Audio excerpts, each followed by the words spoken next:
welcome to the Kabili YouTube channel, and for today's tutorial, I will be teaching you on how to turn on and off reduce motion on iPhone X. But first, can you subscribe to this channel and don't forget to hit the subscribe button and the bell to notify you for the new updates. And let's start. Using your iPhone X, from your home screen first, go to Settings. Then in the settings, scroll down and find the accessibility and then tap. Then after that, in the accessibility, go to vision section and then tap the motion.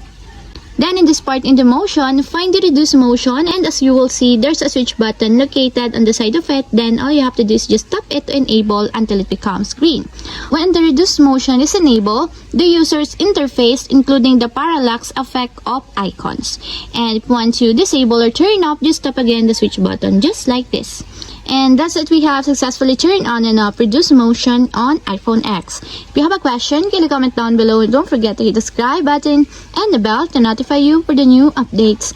And thank you for watching!